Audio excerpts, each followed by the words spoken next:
Hello everyone, my name is Janil Dalal and in this tutorial I'll teach you how to start Android development on Linux that is Ubuntu using the Eclipse IDE. Well, Android development is basically a type of host and target development system in which you develop the Android application on the host computer and then the application is downloaded on the target mobile and where it is tested. But we also have an emulator where we can see how the output will be if it were launched on the mobile also, if the application were downloaded on the mobile also. So the first step involves downloading the Eclipse IDE. Well, you can download it from the Ubuntu Software Center. Just type in Eclipse and you can see that I have already installed it. So you just click on install. It's a very big software, so it will take some time. So you just install it from over here. So basically these are the steps that are involved. First you need to, as I told you before, you need to install Eclipse. Now we need to install JDK, that is Java Development Kit. So for this you need to execute the following commands on the terminal.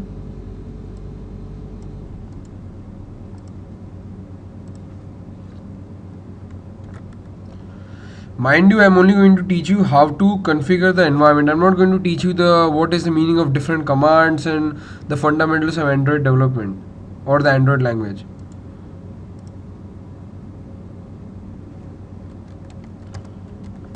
You need to log in as root.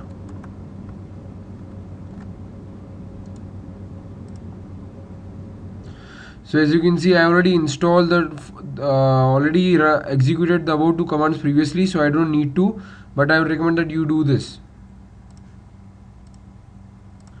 So after configuring the JDK, the next step is to download the Android SDK.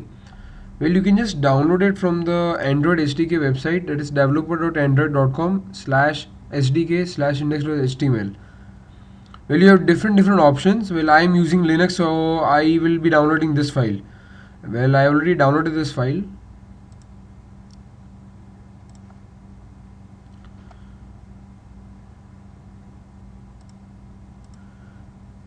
I have already downloaded this file over here, and once you download it, you can I have put it in my user folder, and there you just extract it.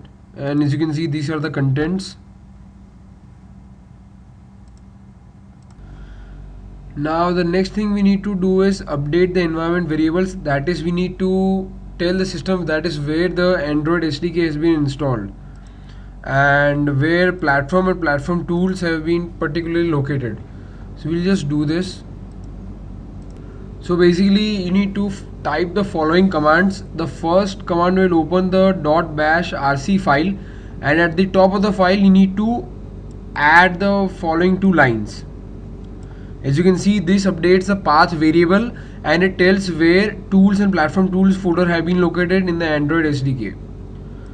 Well, I've already done this using the command terminal. I'll just show you.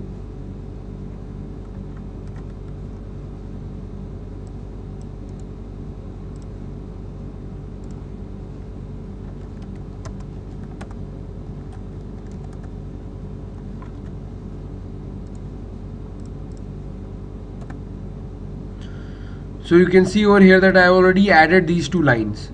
When you add this line, just click on save button and then close the file.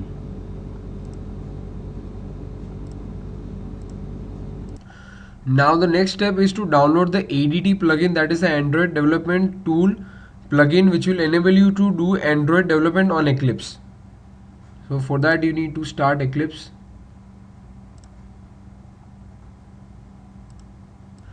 So you need to go into help, then install new software.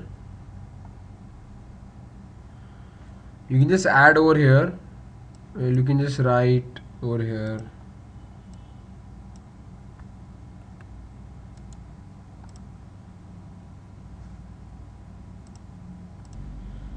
You can just click OK.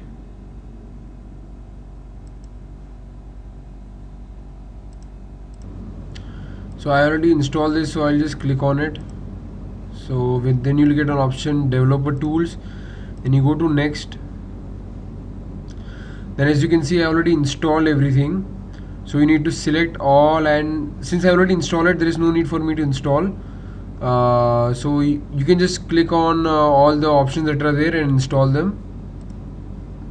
Well, then you need to close Eclipse and restart it. I'm not going to do it, but you have to do it after installing the Adt plugin. Now you need to add other platforms, that is on which platform you want to do the Android development. So for that, we'll just browse to the SDK.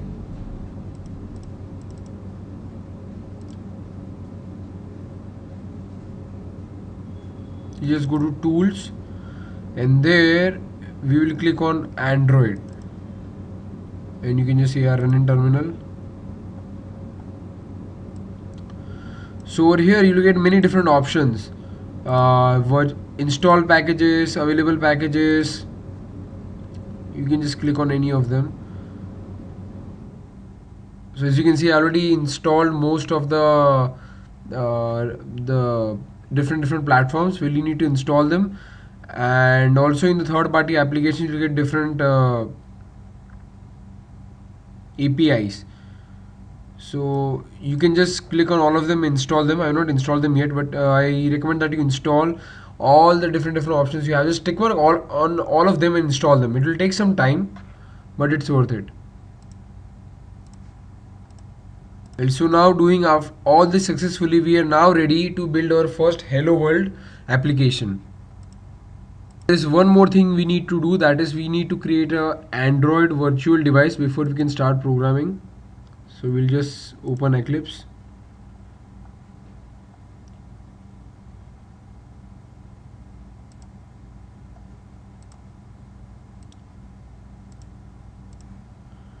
So you go to into Windows, then Android SDK, and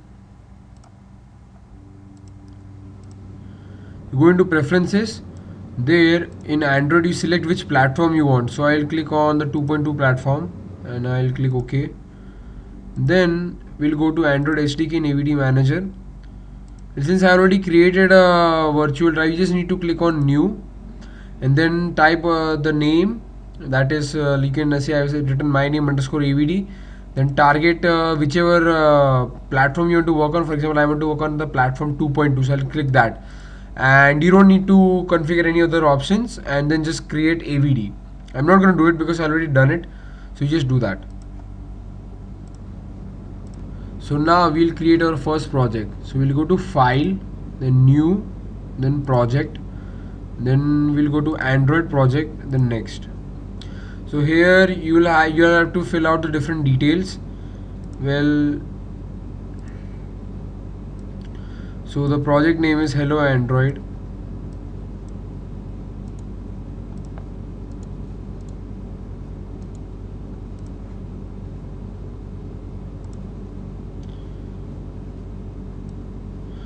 So build target is whichever platform you want to work on. So I want to work on 2.2, so I'll click that.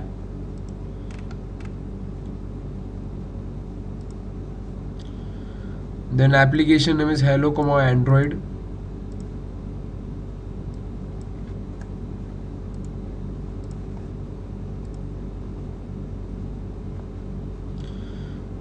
Then package name is com.example.hello Android.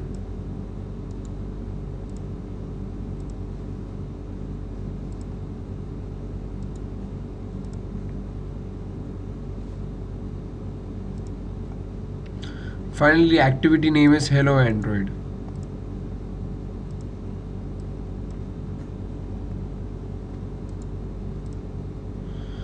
So after filling out all these details, you just click on finish. So there on the left side, that is a package browser. You can just click on Hello Android, then on src, then over here, and here is the Java file. So as you can see, this is the code. Now we'll just make a few modifications to the code. So this is the new modified code we are doing, and now we'll just run this.